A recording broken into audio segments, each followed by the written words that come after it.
Hello friends, मैं हूं अलका शुक्ला और मैं आप सभी का स्वागत करती हूं आपके अपने यूट्यूब चैनल ट्रिक पॉइंट में। दोस्तों, आज की इस वीडियो में हम बायोलॉजी की नेक्स्ट टॉपिक ब्लड के बारे में पढ़ने वाले हैं। पहले हम रक्त से संबंधित कुछ बेसिक बातें जानेंगे। इसके बाद हम ब्लड के घटक के बारे में पढ़ेंगे, जिसमें हम जानेंगे कि रक्त का निर्माण कैसे होता है, और उसी के अंतर्गत हम पढ़ेंगे आरबीसी, डब्ल्यूबीसी, प्लेटलेट्स और प्लाज्मा के बारे में। फिर उसके बाद हम पढ़ेंगे कि ब्लड क्लॉटिंग कैसे होती है, ब्लड का थक्का कैसे जमता है। तो पहले हम थ्योरी कंप्लीट करेंगे, उसके बाद फिर प्रीवियस ईयर क्वेश्चन भी लगाएंगे। तो आप लोग भी थ्योरी ध्यान से पढ़िए, उसके बाद प्रीवियस ईयर क्वेश्चन जरूर अटेम्प्ट किया कीजिए, जिससे कि आपको पता चले कि इस टॉपिक से कैसे कैसे क्वेश्चन एग्जाम में पूछे जाते हैं और आपसे कितने क्वेश्चन बन रहे हैं। तो बिना टाइम वेस्ट के चलिए वीडियो की शुरुआत करते हैं। रुधिर एक प्रकार का तरल संयोजी ऊतक होता है, अर्थात लिक्विड कनेक्टिव टिश्यू होता है।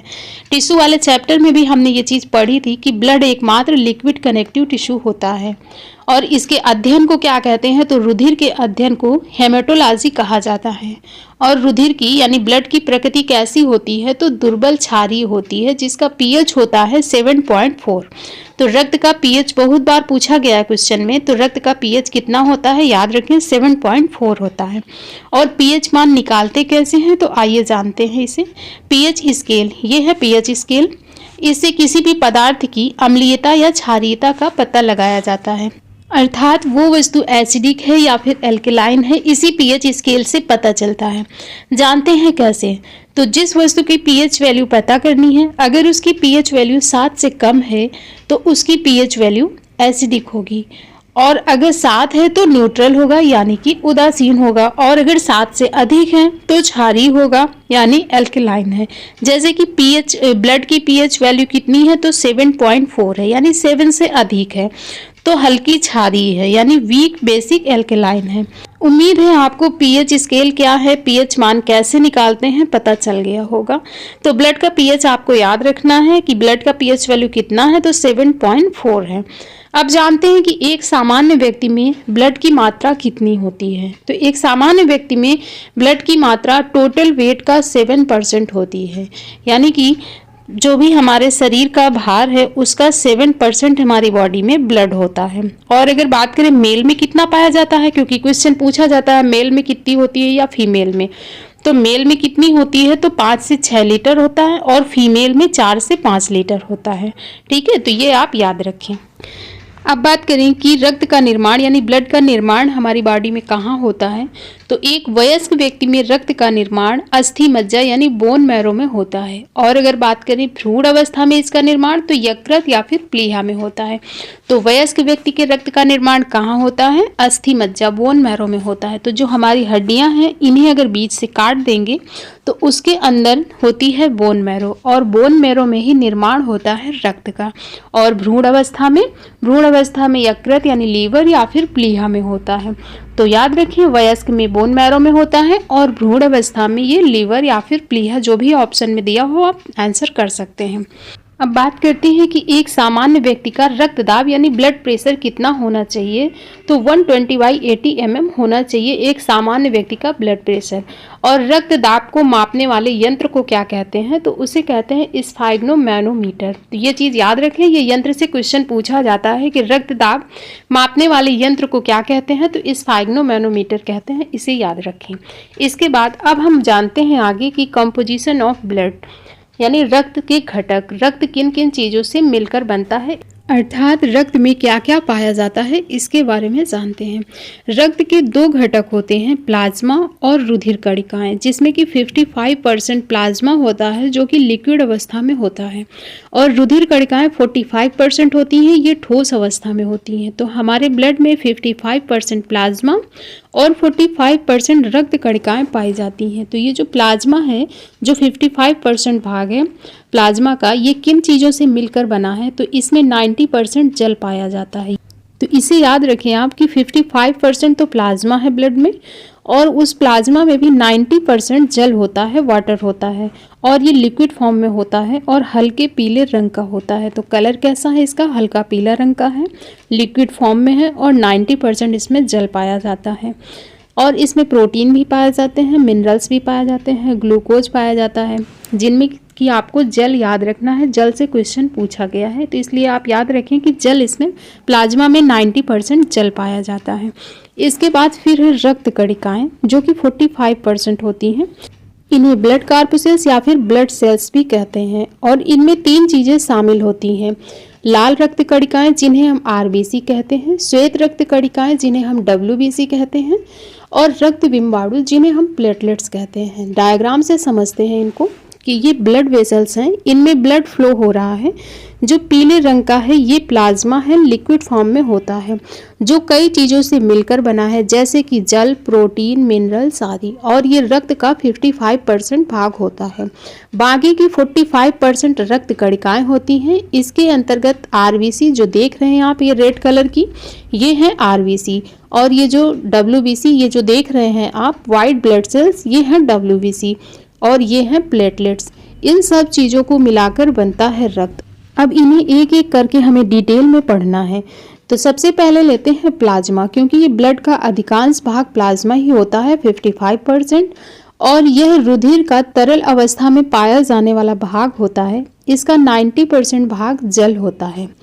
तो हमने बात कर ही ली है अभी कि इसमें 90% जल पाया जाता है प्लाज्मा में। प्लाज्मा है 55% और उसमें भी 90% है जल, और बिलिरुबिन के कारण इसका रंग हल्का पीला होता है।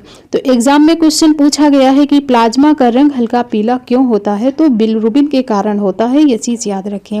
और इस प्लाज्मा में 90% वाटर होता है, और जो ग्लूकोज और मिनरल्स होते हैं ये ऊर्जा का निर्माण करते हैं, और उसके बाद प्लाज्मा में 7% प्रोटीन भी पाया जाता है, और ये प्रोटीन जो होता है रक्त का थक्का जमने में यानी ब्लड क्लॉटिंग में ये मदद करते हैं। इन्हें हम आगे पढ़ेंगे कि कैसे ब्लड क्लॉटिंग होती है, रक्त का थक्का कैसे जमता है। तो इनमें से कौन कौन से प्रोटीन हैं, तो थ्रोम्बिन प्रोटीन है, प्रोथ्रोम्बिन है, ग्लोब्यूलिन है, और फाइब्रिनोजन है, फाइब्रिन है। ये प्रोटीन पाए जाते हैं किसमें, प्लाज्मा में। और इन सब का कार्य क्या होता है, तो ब्लड क्लॉटिंग में ये सहायता प्रदान करते हैं। इनमें से जो फाइब्रिनोजन है प्रोटीन है ये मोस्ट इंपॉर्टेंट है। एग्जाम में इसी से क्वेश्चन पूछा जाता है कि कौन सा प्रोटीन है जो रक्त का थक्का जमाने में सहायता करता है, तो वो है फाइब्रिनोजन प्रोटीन। इसे आप ज़रूर याद रखिए। इसके बाद अब देखते हैं कि इस प्लाज्मा का कार्य क्या है। तो शरीर में प्रोटीन एवं अन्य पदार्थों को एक स्थान से दूसरे स्थान तक ले जाने का कार्य करता है प्लाज्मा, क्योंकि हमने पढ़ा है प्लाज्मा में ग्लूकोज पाया जाता है और बाकी अंगों तक पहुंचाने का कार्य भी यही करता है। और प्लाज्मा रक्त में पीएच मान को संतुलित करके रखता है। प्लाज्मा जो रक्त में पीएच मान होता है उसे भी संतुलित करके रखता है और रक्त का थक्का जमाने में सहायक होता है और ग्लूकोज को बाकी अंगों तक पहुंचाता है। इसके बाद फिर है सीरम। सीरम के बारे में पढ़ते हैं कि प्लाज्मा से रक्त का थक्का जमने वाला कारक अर्थात फाइब्रिनोजन नामक प्रोटीन को हटाने पर प्राप्त होने वाले पदार्थ को सीरम कहते हैं। तो ब्लड क्लॉटिंग कैसे होती है लास्ट में जानेंगे पूरी इस प्रक्रिया को। अभी इतना समझ लीजिए कि प्लाज्मा में रक्त का जो थक्का जमाने वाला कारक है यानी फाइब्रिनोजन नामक प्रोटीन, जिसके बारे में अभी हमने पढ़ा है, अगर इसे हटा दें हम प्लाज्मा से तो इसके बाद जो प्राप्त होने वाला पदार्थ है वो क्या कहलाएगा, वो सीरम कहलाएगा। और यहाँ से एग्जाम में क्वेश्चन पूछा जाता है कि प्लाज्मा में कौन सा पदार्थ निकालने पर ये सीरम कहलाता है, तो फाइब्रिनोजन प्रोटीन देता है ऑप्शन में, तो इसे हटा दें अगर तो वो सीरम बचेगा। इसके बाद है रक्त कणिकाएं यानी ब्लड सेल्स के बारे में पढ़ते हैं। प्लाज्मा के बारे में हमने पढ़ लिया है और जो ब्लड सेल्स होती हैं ब्लड में 45% होती हैं और इन्हें 3 भागों में बांटते हैं। पहला है लाल रक्त कणिकाएं जिन्हें आरबीसी कहते हैं, दूसरा है श्वेत रक्त कणिकाएं जिन्हें डब्ल्यूबीसी कहते हैं और तीसरा है रक्त बिम्बाणु जिन्हें प्लेटलेट्स कहते हैं। तो पहले हम लाल रुधिर कणिकाओं के बारे में पढ़ते हैं यानी आरबीसीज के बारे में पढ़ते हैं। इनका वैज्ञानिक नाम है एरिथ्रोसाइट। तो वैज्ञानिक नेम आप याद रखिए, इससे क्वेश्चन पूछा जाता है कि इनका वैज्ञानिक नाम क्या है, तो एरिथ्रोसाइट है। और कलर कैसा होता है, तो रेड कलर की होती है। आप इस पिक्चर में देख भी सकते हैं कि ये है आरबीसीज और ये रेड कलर की हैं। और कार्य क्या है इनका, तो कार्य है इनका ऑक्सीजन को लेकर के जाती हैं, ऑक्सीजन का परिवहन करना इनका कार्य है। और अगर इनके निर्माण की बात करें कि इनका निर्माण बॉडी में कहाँ होता है, तो वयस्क मनुष्य में इनका निर्माण अस्थि मज्जा यानी बोन मैरो में होता है। और भ्रूण अवस्था में इनका निर्माण यकृत यानी लीवर में होता है। और इनका जीवन काल कितना है, तो 120 दिन इनका जीवन काल है। अब प्रश्न यह आता है कि अगर इनका जीवन काल 120 दिन है तो फिर 120 दिन में इनकी मृत्यु कहाँ होती है, तो मृत्यु इनकी होती है प्लीहा में यानी स्प्लीन में होती है, और निर्माण होता है अस्थि मज्जा में। तो दोनों चीज़ें आप याद रखें कि मृत्यु हो रही है इनकी प्लीहा या स्प्लीन में, और निर्माण होता है बोन मैरो अस्थि मज्जा में। और खराब हुई आरबीसीज प्लीहा में जाकर नष्ट हो जाती हैं, इसीलिए इसे आरबीसी का कब्रिस्तान कहते हैं और ब्लड बैंक ऑफ आरबीसी भी कहते हैं। दोनों चीज़ याद रखें कि आरबीसी प्लीहा में जाती हैं, इसलिए इसे आरबीसी का कब्रिस्तान कहते हैं। और ये दोनों ही क्वेश्चन पूछे जाते हैं कि आरबीसी का ब्लड बैंक किसे कहते हैं, तो आंसर होगा प्लीहा या स्प्लीन। और आरबीसी का कब्रिस्तान किसे कहते हैं, तो वो भी होगा प्लीहा। ठीक है, तो दोनों चीज़ें आप याद रखें। और इनका अमाउंट 4.5 से लेके 5.5 मिलियन तक इनका अमाउंट होता है। और आरबीसी में केंद्रक नहीं पाया जाता है। ये केंद्रक क्या है, हमने कोशिका वाले चैप्टर में पढ़ रखा है डिटेल में। इसे अगर आपने नहीं देखा है तो प्लेलिस्ट बनी है बायोलॉजी की, वहाँ जाकर के आप सेल चैप्टर में जाकर के देख सकते हैं। तो आरबीसी में केंद्रक नहीं पाया जाता है, लेकिन एक अपवाद भी है। अपवाद कौन है, ऊंट और लांबा। ऊंट और लामा की आरबीसी में केंद्रक पाया जाता है। तो ज़्यादातर जो क्वेश्चन पूछा जाता है, एक पूछा जाएगा कि आरबीसी में केंद्रक पाया जाता है या नहीं, तो नहीं पाया जाता। लेकिन अगर अपवाद स्वरूप आपसे क्वेश्चन पूछा जाता है कि ऊंट या लामा की आरबीसी में केंद्रक पाया जाता है या नहीं, तो याद रखें ऊंट और लामा की आरबीसी में केंद्रक पाया जाता है, ये अपवाद है। और इसके बाद बात करें कि एक स्वस्थ पुरुष में कितनी आरबीसी होती है, तो अभी हमने बात कर लिया 4.5 से 5.5 मिलियन तक होती है। और आरबीसी में हीमोग्लोबिन पाया जाता है, जिसकी वजह से रक्त का रंग लाल होता है। और हीमोग्लोबिन दो चीज़ों से मिलकर बना है, हीमेटिन और ग्लोबिन।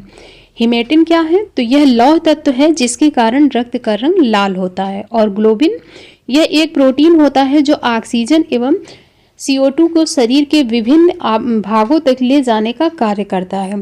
तो हीमेटिन का कार्य है कि यह लौह तत्व होता है जिसके कारण रक्त को लाल रंग प्रदान करता है। और ग्लोबिन का कार्य क्या है, तो यह एक प्रोटीन होता है जो ऑक्सीजन और CO2 को शरीर के विभिन्न भागों तक ले जाने का कार्य करता है।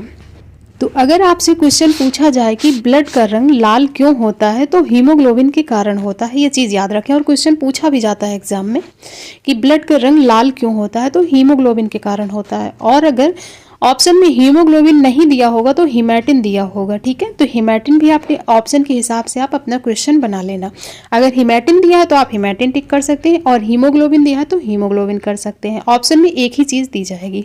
ठीक है, और बात करें अगर कि कॉकरोच में सफ़ेद रंग का रक्त होता है, तो कॉकरोच में सफ़ेद रंग का रक्त क्यों होता है, तो ये सफ़ेद रंग का इसलिए होता है क्योंकि इसमें हीमोग्लोबिन नहीं पाया जाता है। जैसे कि हमारे ब्लड में हीमोग्लोबिन पाया जाता है, आरबीसी में हीमोग्लोबिन होता है, जिसके कारण हमारे रक्त का रंग कैसा होता है, लाल होता है।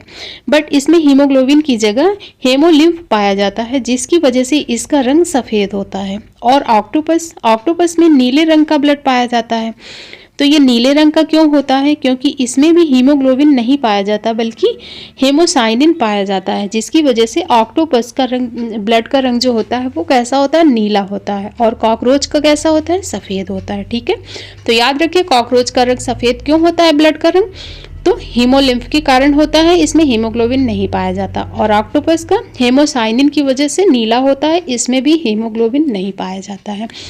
और यहाँ से क्वेश्चन कैसे बनता है, तो पहला क्वेश्चन तो यहाँ से जो पूछा जाता है कि कॉकरोच में किस रंग का ब्लड पाया जाता है, तो आप याद रखें कॉकरोच में सफ़ेद रंग का ब्लड पाया जाता है। और दूसरा क्वेश्चन ये बनेगा कि कॉकरोच के ब्लड का कलर सफ़ेद क्यों होता है, किस कारण से होता है, तो उसमें हीमोग्लोबिन नहीं पाया जाता है बल्कि हेमोलिम्फ पाया जाता है। और हेमोलिम्फ की वजह से ही कॉकरोच के ब्लड का कलर सफ़ेद होता है। इसी तरीके से ऑक्टोपस से क्वेश्चन पूछा जाएगा कि ऑक्टोपस की ब्लड का कलर कैसा होता है, तो ब्लू कलर, नीले रंग का होता है। और किस वजह से होता है, तो हेमोसाइनिन की वजह से होता है। हीमोग्लोबिन नहीं पाया जाता, हेमोसाइनिन की वजह से इसके ब्लड का रंग नीला होता है। तो ये दोनों ही नाम आप याद रखें कि अगर आपसे कॉकरोच का पूछा जा रहा है तो कॉकरोच के ब्लड का रंग सफ़ेद है और हेमोलिम्फ की वजह से है, और ऑक्टोपस का पूछे तो ब्लू कलर का है और हेमोसाइनिन की वजह से है।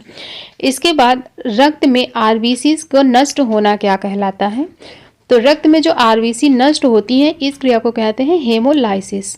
और सोते समय याद रखें कि आरबीसी की संख्या 5% कम हो जाती है। सोते टाइम आरबीसी की संख्या बॉडी में 5% कम हो जाती है और ऊंचाई पर जाने पर आरबीसी की संख्या 30% तक बढ़ जाती है। ये दोनों परसेंट आप याद रखें कि सोते टाइम कम होती है और कितना, तो 5%। और ऊंचाई पर जाने पर आरबीसी की संख्या बढ़ जाती है कितने परसेंट, तो 30% तक बढ़ जाती है। क्योंकि दोनों से क्वेश्चन पूछे गए हैं इसलिए दोनों पॉइंट मैंने इसमें ऐड किए हैं। तो दोनों ही चीज़ें आप याद रखें।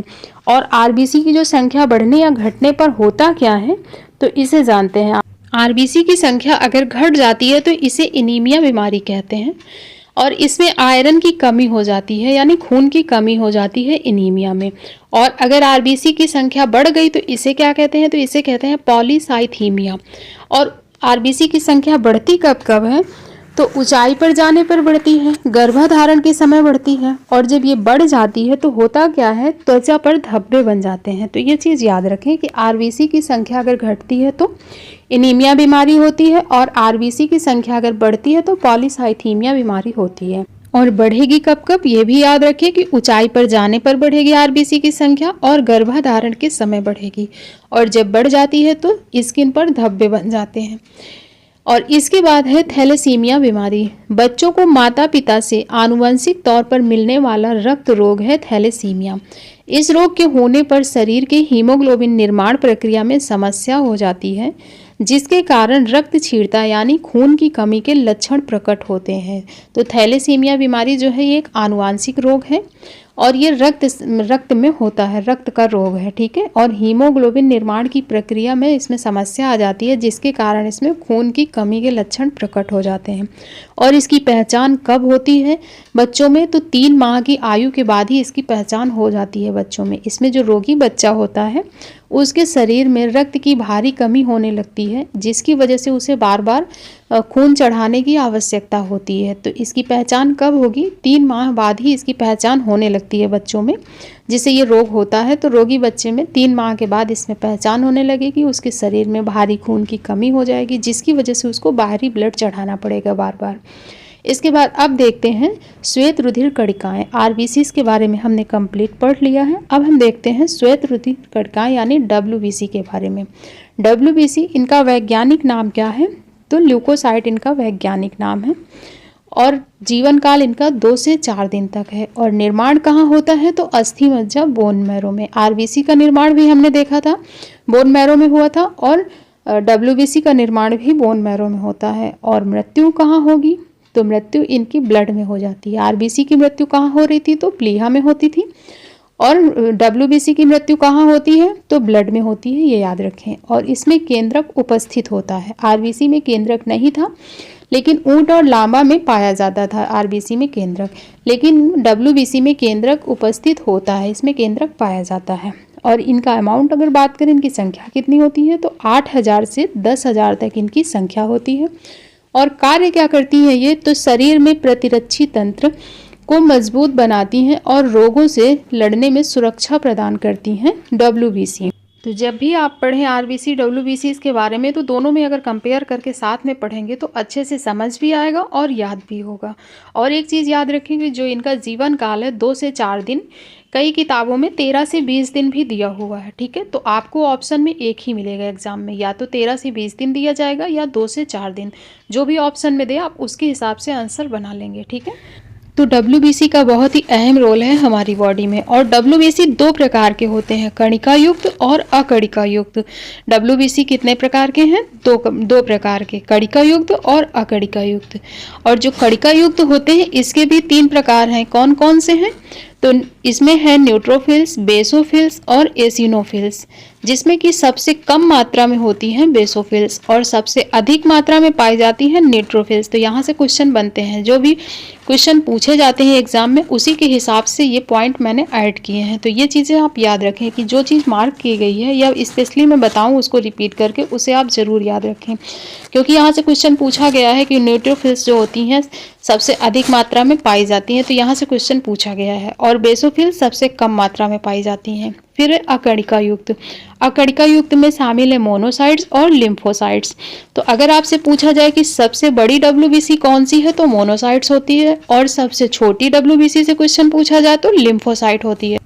तो ये पॉइंट आपको याद रखने हैं कि सबसे कम मात्रा में कौन सी डब्ल्यूबीसी होती है, बेसोफिल्स होती हैं, और सबसे अधिक मात्रा में कौन सी होती है तो न्यूट्रोफिल्स होती हैं। और अगर सबसे बड़े आकार में पूछता है सबसे बड़ी कौन सी है डब्ल्यूबीसी तो मोनोसाइट्स है, और सबसे छोटी है लिम्फोसाइट। और ये कणिका युक्त या अकणिका युक्त क्या होता है, तो जिन डब्ल्यूबीसी के बाहर छोटी छोटी कणिकाएं पाई जाती हैं, जैसा आप डायग्राम में देख रहे हैं कि डब्ल्यूबीसी के बाहर छोटी छोटी कणिकाएं पाई जाती हैं, उन्हें कणिका युक्त कहते हैं। और जिनके बाहर ये कणिकाएं नहीं पाई जाती हैं उन्हें अकणिका युक्त डब्ल्यूबीसी कहते हैं। अब हम इनके प्रकार को एक एक करके देखते हैं। सबसे पहले है न्यूट्रोफिल्स। न्यूट्रोफिल्स सर्वाधिक संख्या में होती हैं, 65% होती हैं, और बाहर से आने वाले जीवाणुओं पर सबसे पहले आक्रमण करती हैं और शरीर की रक्षा करती हैं। तो ये चीज याद रखें कि न्यूट्रोफिल्स सर्वाधिक होती हैं संख्या में, कितनी तो 65%, और बाहर से जो भी जीवाणु आते हैं हमारी बॉडी में उन पर ये आक्रमण करके शरीर की रक्षा करती हैं। फिर बेसोफिल्स। बेसोफिल्स सबसे कम संख्या में होती हैं, 1% पाई जाती हैं बेसोफिल्स, और ये हमारे शरीर को एलर्जी से बचाती हैं। तो जब भी हमारे बॉडी में किसी भी प्रकार की एलर्जी होती है तो हम मेडिसिन लेते हैं, तो जो हम मेडिसिन लेते हैं वो क्या करती है, उसका कार्य क्या है मेडिसिन का, कि बेसोफिल्स की संख्या को बढ़ाना। और बेसोफिल्स क्या करेंगी तो शरीर को एलर्जी से बचाती हैं। तो दवा क्या काम करती है कि बेसोफिल्स की संख्या को बढ़ा देती हैं, और बेसोफिल्स हमारे शरीर को एलर्जी से बचाएगा। तो अगर आपसे क्वेश्चन पूछा जाता है कि कौन सी डब्ल्यूबीसी है जो शरीर को एलर्जी से बचाती है तो बेसोफिल्स है, याद रखें। फिर नेक्स्ट है एसिनोफिल्स। एसिनोफिल्स यह वायरल और प्रोटोजोआ के संक्रमण से सुरक्षा करती हैं, और त्वचा संक्रमण के समय इनकी संख्या में वृद्धि हो जाती है। इसके बाद नेक्स्ट है अकणिका युक्त डब्ल्यूबीसी, जिसके अंतर्गत पहला है मोनोसाइट्स। मोनोसाइट सबसे बड़े आकार की डब्ल्यूबीसी होती है और घाव भरने में मदद कर देती है। तो याद रखें कि जो मोनोसाइट है वो सबसे बड़े आकार की डब्ल्यूबीसी है, और क्वेश्चन पूछा भी जाता है कि सबसे बड़े आकार की डब्ल्यूबीसी कौन सी है तो मोनोसाइट्स है। और इसका कार्य क्या है तो घाव भरने में मदद करना है। जब भी हमारे कोई बॉडी में जख्म हो जाता है तो उसको भरने में मदद करती है डब्ल्यूबीसी मोनोसाइट्स। इसके बाद है लिम्फोसाइट। लिम्फोसाइट सबसे छोटी आकार की डब्ल्यूबीसी होती है और यह मेमोरी सेल का निर्माण करती है। तो अकणिका युक्त के दो भाग हैं, मोनोसाइट्स और लिम्फोसाइट्स, जिनमें मोनोसाइट्स का कार्य क्या है तो ये सबसे बड़े आकार की होती हैं और घाव भरने में मदद करती हैं, और लिम्फोसाइट ये मेमोरी सेल का निर्माण करती हैं और सबसे छोटे आकार की होती हैं। इसके बाद हमने डब्ल्यूबीसी कंप्लीट कर लिया है। अब हम देखते हैं रक्त बिंबाणु यानी प्लेटलेट्स के बारे में पढ़ते हैं। प्लेटलेट्स का वैज्ञानिक नाम है थ्रोम्बोसाइट। तो वैज्ञानिक नाम आप जरूर याद रखिए, क्वेश्चन बनते हैं कि वैज्ञानिक नाम क्या है प्लेटलेट्स का, थ्रोम्बोसाइट है। और इनका निर्माण कहाँ होता है तो अस्थि मज्जा में होता है। हमने देखा आरबीसी हो या डब्ल्यूबीसी हो या प्लेटलेट हो, तीनों का ही निर्माण कहाँ हो रहा है, बोन मैरो अस्थि मज्जा में होता है। और मृत्यु कहाँ हो रही है तो प्लीहा में हो रही है। डब्ल्यूबीसी की मृत्यु हो रही थी ब्लड में, आरबीसी और प्लेटलेट की मृत्यु कहाँ हो रही है प्लीहा में होती है, और इसमें केंद्रक अनुपस्थित होता है। आरबीसी में और प्लेटलेट दोनों में केंद्रक अनुपस्थित है, डब्ल्यूबीसी में केंद्रक होता है। और जीवन काल की बात करें तो 3 से 5 दिन तक इनका जीवन काल होता है। और क्वांटिटी कितनी होती है तो 1.5 से लेकर के 4.5 लाख प्रति माइक्रोलीटर इनकी क्वांटिटी होती है। और कार्य क्या है तो रक्त का थक्का जमाने में मदद करना। रक्त का थक्का ब्लड क्लॉटिंग में ये मदद करती हैं प्लेटलेट्स। और जब प्लेटलेट्स की संख्या कम हो जाती है, प्लेटलेट्स की संख्या कम कब होती है तो डेंगू बुखार होने पर इनकी संख्या तेजी से कम हो जाती है, और समय पर ट्रीटमेंट ना मिलने पर जानलेवा साबित हो जाती हैं। तो याद रखिए प्लेटलेट कम होने पर डेंगू नहीं होता है, बल्कि डेंगू हो जाने पर, डेंगू फीवर होने पर प्लेटलेट्स तेजी से कम हो जाती हैं। अब हम देखते हैं प्लेटलेट से संबंधित बीमारी कौन कौन सी हैं। पहली है हीमोफीलिया। हीमोफीलिया एक आनुवांशिक रोग है जिससे शरीर के बाहर बहता हुआ जो ब्लड होता है वो जमता नहीं। तो पहला क्वेश्चन तो यहाँ से यही बनता है कि हीमोफीलिया आनुवांशिक रोग है या नहीं है, तो हीमोफीलिया आनुवांशिक रोग है। और होता क्या है इसमें कि शरीर में अगर कोई भी कट लग जाए, चोट लग जाए, तो जो भी ब्लड बहता है बाहर वो जमता नहीं है जल्दी, और इसके कारण चोट या दुर्घटना जानलेवा साबित होती है। क्योंकि रक्त का बहना अगर बंद नहीं होगा जल्दी तो ब्लड बह जाएगा काफ़ी, जिसकी वजह से वो जानलेवा साबित हो जाती है। क्योंकि हमने पढ़ रखा है कि प्लेटलेट्स का काम है ब्लड क्लॉटिंग यानी रक्त का थक्का जमाना, लेकिन हीमोफीलिया बीमारी में रक्त का थक्का नहीं जम रहा। इसके कारण चोट या दुर्घटना जानलेवा साबित होती है। नॉर्मली क्या होता है, जब भी हमें चोट लगती है 2 से 3 मिनट बाद रक्त का थक्का जम जाता है, अर्थात रक्त बहना बंद हो जाता है। बट जिसे ये बीमारी होती है उसमें रक्त का थक्का नहीं जमता है, ब्लड क्लॉटिंग नहीं होती है, ब्लड बहता रहता है और जानलेवा साबित हो सकता है। और इसे शाही रोग भी कहते हैं। इसे शाही बीमारी क्यों कहते हैं? क्योंकि ये बीमारी सबसे पहले महारानी विक्टोरिया में देखी गई थी, फिर उनके बच्चों में, क्योंकि ये आनुवांशिक रोग है, पीढ़ी दर पीढ़ी चलता रहता है। तो ये बीमारी महारानी विक्टोरिया में सबसे पहले देखी गई थी, इसलिए इसे शाही रोग भी कहते हैं। आगे कुछ इंपॉर्टेंट फैक्ट है, उन्हें भी देख लेते हैं, क्योंकि यहाँ से क्वेश्चन पूछ लिए जाते हैं। तो रक्त का वह घटक जो रक्त वाहिकों में रक्त को जमने से रोकता है वह कौन सा है, क्वेश्चन पूछा जाता है। तो उसे कहते हैं हेपरिन प्रोटीन। ठीक है, रक्त का वह घटक जो रक्त वाहिकों में रक्त को जमने से रोकता है वो है हेपरिन। क्योंकि हमने पढ़ा है कि कुछ प्रोटीन के बारे में पढ़ा है जो रक्त का थक्का जमाती हैं, लेकिन रक्त वाहिकों में हमारी नसों में जो ब्लड फ्लो हो रहा है तो वो जमता क्यों नहीं है? कारण होगा ना कुछ, क्यों नहीं जमता है? बाहर निकलने पर वह जम जाता है, और जो हमारे बॉडी में फ्लो हो रहा है तो वह जमता क्यों नहीं है? क्योंकि उसे जमने से बचाने का कार्य करती है हेपरिन प्रोटीन, जो कि हमारे रक्त में मौजूद होती है। तो हेपरिन प्रोटीन मौजूद होता है जिसकी वजह से रक्त फ्लो करता रहता है, जमता नहीं है। बट जब हमें चोट लगती है और ब्लड बाहर निकलता है और ब्लड वायु के संपर्क में आता है तो थक्का जमता है। तो हमने आरबीसीज, डब्ल्यूबीसीज के बारे में पढ़ा। अब इनकी संख्या के अनुसार क्वेश्चन पूछा जाता है कि सबसे अधिक संख्या किसकी है या सबसे कम संख्या किसकी है, इनको देखते हैं। तो संख्या में सबसे अधिक है आरबीसी और उसके बाद है प्लेटलेट और सबसे कम है डब्ल्यूबीसी। ठीक है, तो संख्या के आधार पे आप याद रखें कि सबसे ज़्यादा है आरबीसी, फिर है प्लेटलेट्स और उसके बाद है डब्ल्यूबीसी। ये तो हो गई संख्या के आधार पर। और क्वेश्चन आकार के आधार पर भी पूछा जाता है। तो आकार के आधार पर अगर हम देखें तो जो कम मात्रा में है उनका आकार सबसे बड़ा है। कम मात्रा में कौन है? डब्ल्यूबीसी सबसे कम मात्रा में है और आकार में ये सबसे बड़ी है। तो आकार में सबसे पहले है डब्ल्यूबीसी, फिर है प्लेटलेट्स और फिर है आरबीसी। इन्हीं का उल्टा कर देना है। जो संख्या वाला हमने लिख रखा है ये नंबर से, आरबीसी, प्लेटलेट्स और डब्ल्यूबीसी, आकार में इनको उल्टा कर देना है। पहले डब्ल्यूबीसी आएंगी, फिर प्लेटलेट्स आएंगी दूसरे नंबर पर और फिर आरबीसी आएंगी। हम देख रहे हैं संख्या में पूछे या आकार में, प्लेटलेट्स दूसरे नंबर पर ही है। और इनके रेशियो से भी क्वेश्चन पूछ लिया जाता है कि इनका रेशियो क्या है। कभी पूछ लेगा कि आरबीसी डब्ल्यूबीसी का रेशियो क्या है, या फिर कभी आरबीसी प्लेटलेट्स का रेशियो पूछ लेता है। तो ये चीज़ याद रखें कि आरबीसी, डब्ल्यूबीसी और प्लेटलेट तीनों के रेशियो की बात करें तो 600:1:40 ये इनका रेशियो है। तो आपसे जब भी क्वेश्चन पूछा जाए, अगर आरबीसी डब्ल्यूबीसी का पूछा जाता है तो 600:1 कर देना है, और अगर आरबीसी प्लेटलेट का पूछे तो 600:40 हो जाएगा। अगर डब्ल्यूबीसी प्लेटलेट्स का पूछता है तो 1:40 हो जाएगा। तो जैसा भी क्वेश्चन आपसे पूछा जाए आप बना सकते हैं अगर आपको इनका रेशियो पता है। अब हम जानते हैं कि रक्त का थक्का कैसे जमता है, यानी ब्लड क्लॉटिंग कैसे होती है। तो जब किसी कटे हुए भाग में रक्त बाहर निकलता है तो यह जेली के रूप में कुछ ही मिनटों में जम जाता है। इसे रक्त का थक्का जमना या ब्लड क्लॉटिंग कहते हैं। तो आखिर ये थक्का बनता कैसे है जानते हैं। ब्लड क्लॉटिंग के लिए किन किन चीज़ों की आवश्यकता होती है? तो कैल्शियम, विटामिन के और प्लाज्मा में जो प्रोटीन थे उनकी सबकी आवश्यकता होती है रक्त का थक्का बनने में।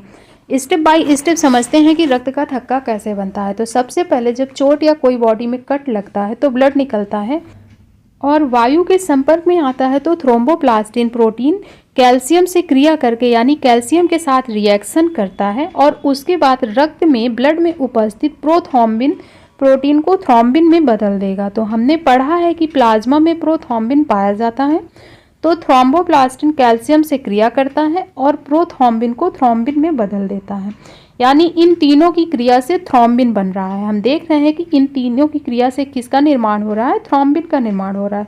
फिर ये थ्रोम्बिन क्या करेगा? तो जो पहले से मौजूद रक्त में फाइब्रोनेजन प्रोटीन हमने पढ़ा है, रक्त में वो पहले से मौजूद है, तो थ्रोम्बिन पहले से मौजूद रक्त में फाइब्रिनोजन प्रोटीन से क्रिया करता है और निर्माण करता है फाइब्रिन का। और फाइब्रिनोजन क्या है? तो इसकी रचना एक जाली नुमा होती है। देखिए फाइब्रिनोजन की रचना जो होती है जालीनुमा होती है और इस जाली में रक्त के जो अणु होते हैं आकर के फंस जाते हैं और रक्त का बहाव रुक जाता है और रक्त का थक्का जम जाता है।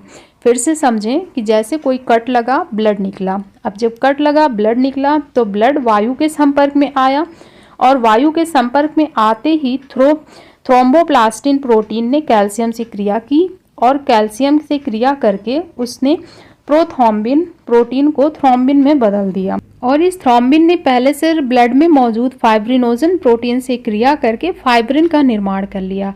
और फाइब्रिनोजन क्या होते हैं, तो इसकी रचना जालीनुमा होती है और जालीनुमा होगी तो इसमें ब्लड के जो अणु आ रहे हैं वो फंस जाएंगे आकर के, और जब ब्लड के अणु फंस जाएंगे तो फिर रक्त का थक्का जम जाएगा, यानी ब्लड बहना बंद हो जाएगा, रक्त का थक्का जम जाएगा। ठीक है, तो उम्मीद है आपको समझ में आ चुका होगा कि ब्लड का थक्का कैसे बनता है, यानी ब्लड क्लॉटिंग कैसे होती है।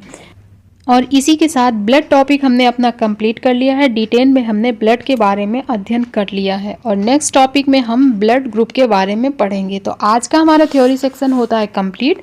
अब देखते हैं प्रीवियस ईयर क्वेश्चन कौन कौन से थे। तो पहला क्वेश्चन है मानव रक्त का पीएच मान कितना होता है। तो मानव रक्त का पीएच मान कितना होता है, तो इसका राइट आंसर हो जाएगा ऑप्शन नंबर ए 7.4 होता है। ठीक है, राइट आंसर हो जाएगा ऑप्शन नंबर ए।